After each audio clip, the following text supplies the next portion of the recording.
নমস্কাৰ প্ৰিয় দৰ্শক, এটা নতুন ভিডিঅ'লৈ আপোনাক স্বাগতম জনাইছোঁ। 15 নৱেম্বৰ শুক্ৰবাৰ ৰাস পূৰ্ণিমা। এই ৰাস পূৰ্ণিমাৰ দিনাৰ পৰা 6টা ৰাশিৰ ভাগ্যৰ দুৱাৰ মুকলি হ'ব।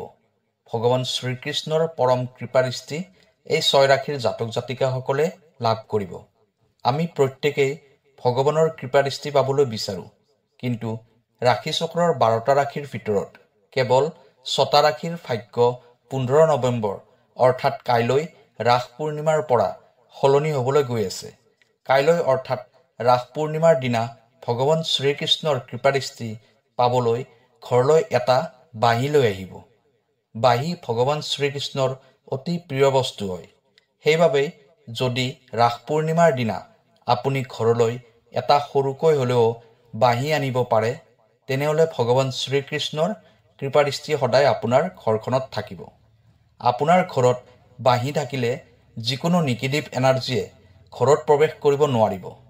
যদি আপোনাৰ ল'ৰা ছোৱালীয়ে পঢ়িব ইচ্ছা নকৰে নাইবা পঢ়া শুনাত মনোযোগ দিব নোৱাৰে, তেনেহ'লে ৰাস পূৰ্ণিমাৰ দিনা 2টা ময়ূৰৰ পাখি আনি আপোনাৰ ল'ৰা ছোৱালীৰ পঢ়া কোঠাত উত্তৰ পূব কোণত পাখি 2টা ৰাখি দিব।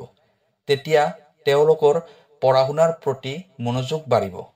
তেওঁলোকে ভগৱান শ্ৰীকৃষ্ণৰ পৰম কৃপাদৃষ্টি লাভ কৰিবলৈ সক্ষম হ'ব। প্ৰিয় দৰ্শক, আছামিজ এষ্ট্ৰলজীলৈ আপোনাক স্বাগতম জনাইছোঁ। মই এষ্ট্ৰলজাৰ ধীৰাজ শৰ্মা। ভিডিঅ'টো শ্বেয়াৰ কৰি দিব আৰু কমেণ্টত লিখিব জয় শ্ৰীকৃষ্ণ। প্ৰিয় দৰ্শক, যদি আপোনাৰ ব্যক্তিগতভাৱে কিবা সমস্যা হৈ আছে, তেনেহ'লে ভিডিঅ'ৰ স্ক্ৰীণত দিয়া নম্বৰত আমাৰ সৈতে যোগাযোগ কৰিব। আমি আপোনাৰ সমস্যাসমূহ সমাধান কৰিবলৈ চেষ্টা কৰিম। এতিয়া আহক ভিডিঅ'ৰ পৰৱৰ্তী অংশলৈ যাওঁ।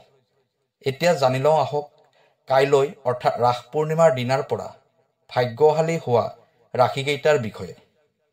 প্ৰথম ভাগ্যশালী ৰাশিটো হৈছে মেষ ৰাশি। যিবোৰ ব্যক্তিৰ নামৰ প্ৰথম আখৰটো অ আৰু লৰে আৰম্ভ হয়, তেওঁলোকৰ মেষ ৰাশি হয়। মেষ ৰাশিৰ স্বামী গ্ৰহ হ'ল মংগল গ্ৰহ। মেষ ৰাশিৰ জাতক জাতিকাসকলে ৰাস পূৰ্ণিমাৰ দিনাৰ পৰা ভগৱান শ্ৰীকৃষ্ণৰ কৃপাদৃষ্টি পাবলৈ সক্ষম হ'ব।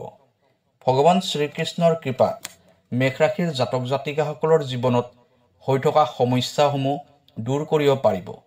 এই দিনটোৰ পৰাই তেওঁলোকৰ মনৰ সকলোবোৰ ইচ্ছা পূৰণ হ'বলৈ গৈ আছে।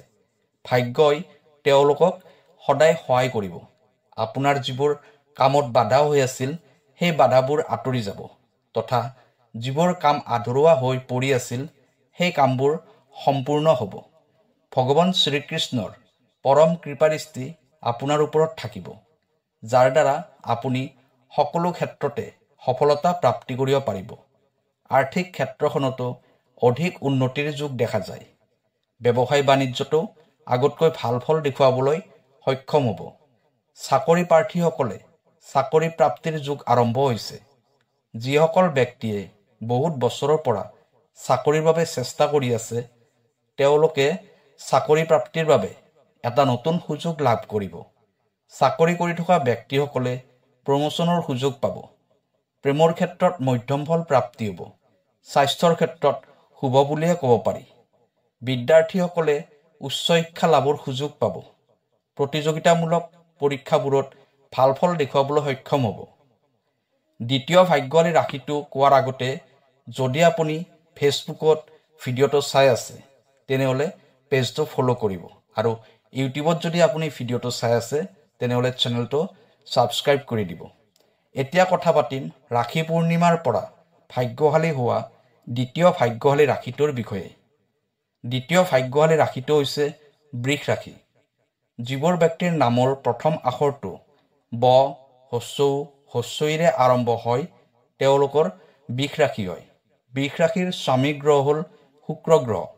বৃষ ৰাশিৰ জাতক জাতিকাসকলে ৰাস পূৰ্ণিমাৰ দিনাৰ পৰা ভগৱান শ্ৰীকৃষ্ণৰ পৰম কৃপা লাভ কৰিবলৈ সক্ষম হ'ব। ভগৱান শ্ৰীকৃষ্ণৰ আশীৰ্বাদত আপুনি সকলো ক্ষেত্ৰতে সফলতা প্ৰাপ্তি কৰিব পাৰিব। মনৰ আশাবোৰ পূৰণ হ'ব। ভগৱান শ্ৰীকৃষ্ণৰ আৰাধনা কৰিলে আপুনি সকলো ক্ষেত্ৰতে সফলতা লাভ কৰিব পাৰিব, কাৰণ ভগৱান শ্ৰীকৃষ্ণৰ সম্পূৰ্ণ কৃপাদৃষ্টি আপোনাৰ ওপৰত আছে। আৰ্থিক উন্নতিত বাধা দিয়া শক্তিবোৰ আঁতৰি যাব। এই ৰাস পূৰ্ণিমাৰ পিছৰ পৰা আপুনি নতুন ব্যৱসায় আৰম্ভ কৰিব পাৰিব, কাৰণ ব্যৱসায় বাণিজ্যত প্ৰচুৰ লাভ অৰ্জন কৰাৰ যোগ দেখা যায়। যিসকল জাতক জাতিকাই শিক্ষা লাভৰ বাবে বিদেশত যোৱাৰ কথা ভাবি আছে, তেওঁলোকৰ এই সময়ত সেই সপোন পূৰণ হ'ব। যিকোনো প্ৰতিযোগিতামূলক পৰীক্ষাত উত্তীৰ্ণ হ'ব পাৰিব। স্বাস্থ্যৰ ক্ষেত্ৰত অলপ সাৱধান হোৱাৰ প্ৰয়োজন আছে। প্ৰেমত সফলতা পাব। ৰাস পূৰ্ণিমাৰ পৰা ভাগ্যশালী হোৱা তৃতীয় ভাগ্যশালী ৰাশিটো হ'ল বৃশ্চিক ৰাশি।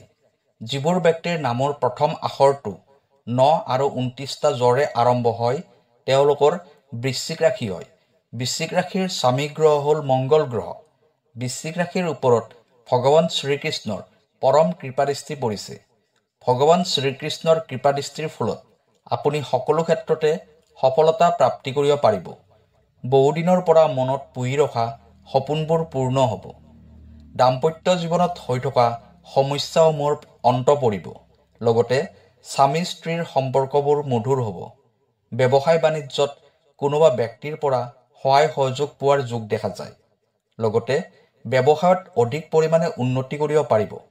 চাকৰি প্ৰাৰ্থীসকলে এই ৰাস পূৰ্ণিমাৰ পিছৰ পৰা চাকৰি প্ৰাপ্তিৰ যোগ দেখা যায়। লগতে যিবোৰ ব্যক্তিয়ে চাকৰি কৰি আছে, তেওঁলোকৰ প্ৰমোচনৰ নতুন দিশ মুকলি হ'ব। লগতে বেতন বৃদ্ধিৰ যোগ দেখা যায়। সমাজত মান সন্মান বৃদ্ধি হ'ব। বিদ্যাৰ্থীসকলৰ বাবে নতুন সুযোগ আহিব। বিদ্যাত ভাল ফল দেখুৱাবলৈ সক্ষম হ'ব। প্ৰেমৰ ক্ষেত্ৰত মধ্যম ফল পাব। ঘৰত মাংগলিক কাৰ্য সম্পন্ন হ'ব। বিবাহৰ বাবে যোগাযোগ চলিব। স্বাস্থ্যৰ ক্ষেত্ৰত শুভফল প্ৰাপ্তি কৰিব। ৰাস পূৰ্ণিমাৰ পৰা ভাগ্যশালী হোৱা চতুৰ্থ ভাগ্যশালী ৰাশিটো হ'ল তুলা ৰাশি। যিবোৰ ব্যক্তিৰ নামৰ প্ৰথম আখৰটো ৰ আৰু দন্ত্যৰে আৰম্ভ হয়, তেওঁলোকৰ তুলা ৰাশি হয়। তুলা ৰাশিৰ স্বামী গ্ৰহ হ'ল শুক্ৰ গ্ৰহ। তুলা ৰাশিৰ জাতক জাতিকাসকলৰ ওপৰতো ভগৱান শ্ৰীকৃষ্ণৰ বিশেষ কৃপাদৃষ্টি আছে। আপুনি জীৱনত যিমানে পৰিশ্ৰম কৰিব, সিমানে আপুনি উন্নতি কৰিব পাৰিব, কাৰণ ভগৱান শ্ৰীকৃষ্ণৰ পৰম কৃপাদৃষ্টি আপোনাৰ ওপৰত আছে। আপুনি যি কাম কৰিব, সকলো ক্ষেত্ৰতে শুভফল প্ৰাপ্তি কৰিব। বহুত দিনৰ পৰা ভাবি থকা এটা ইচ্ছা আপোনাৰ পূৰ্ণ হ'ব। দাম্পত্য জীৱনত যিবোৰ আপোনাৰ খেলিমেলি হৈ আছে, ভগৱান শ্ৰীকৃষ্ণৰ কৃপাত সেই সকলোবোৰ অন্ত পৰিব। ব্যৱসায়ত আগতকৈ অধিক পৰিমাণে উন্নতি কৰিব পাৰিব। চাকৰি প্ৰাৰ্থীসকলে মনে বিচৰা চাকৰি লাভ কৰাৰ যোগ দেখা যায়, যদিও ইয়াৰ বাবে অধিক পৰিশ্ৰম কৰাৰ প্ৰয়োজন হ'ব। বিদ্যাৰ ক্ষেত্ৰত শুভফল পাব। স্বাস্থ্যৰ ক্ষেত্ৰত কিছু যত্ন লোৱাৰ প্ৰয়োজন হ'ব। প্ৰেমত শুভফল পাব। প্ৰেমৰ জৰিয়তে বিবাহৰ যোগ দেখা যায়। ৰাস পূৰ্ণিমাৰ পৰা ভাগ্যশালী হোৱা পঞ্চম ভাগ্যশালী ৰাশিটো হ'ল মকৰ ৰাশি। যিবোৰ ব্যক্তিৰ নামৰ প্ৰথম আখৰটো জ আৰু খৰে আৰম্ভ হয়, তেওঁলোকৰ মকৰ ৰাশি হয়। মকৰ ৰাশিৰ স্বামী গ্ৰহ হ'ল শনি গ্ৰহ। মকৰ ৰাশিৰ জাতক জাতিকাসকলৰ ওপৰত ভগৱান শ্ৰীকৃষ্ণৰ পৰম কৃপাদৃষ্টি থাকিব। ভগৱান শ্ৰীকৃষ্ণৰ কৃপাত আপুনি সকলো ক্ষেত্ৰতে সফলতা লাভ কৰিব পাৰিব। সামাজিকভাৱেও আপুনি সন্মান লাভ কৰাৰ যোগ দেখা যায়। ৰাস পূৰ্ণিমাৰ পিছৰ পৰা আপোনাৰ ব্যৱসায়ত নতুন দিশ মুকলি হ'ব। ফলত ব্যৱসায়ত যথেষ্ট পৰিমাণে উন্নতিৰ যোগ দেখা যায়। আৰ্থিক ক্ষেত্ৰতো আপুনি আগতকৈ অধিক টনকিয়াল হ'ব পাৰিব। আপোনাক সকলো বাধা বিঘিনিৰ পৰা ভগৱান শ্ৰীকৃষ্ণই বচাই ৰাখিব। নতুন চাকৰি লাভৰ যোগ দেখা যায়। চাকৰি কৰি থকা ব্যক্তিসকলে প্ৰমোচনৰ সুযোগ পাব। প্ৰেমৰ ক্ষেত্ৰত আশানুৰূপ ফল লাভ কৰিবলৈ সক্ষম হ'ব। বিদ্যাৰ ক্ষেত্ৰত কিছু সমস্যাৰ সৃষ্টি হ'ব, যদিও শেষলৈ শুভফল প্ৰাপ্তি কৰিব পাৰিব। স্বাস্থ্যৰ ক্ষেত্ৰত মধ্যম ফল পাব। এতিয়া আহিছোঁ শেষ ৰাশি অৰ্থাৎ 6 নম্বৰ ৰাশিটোলৈ।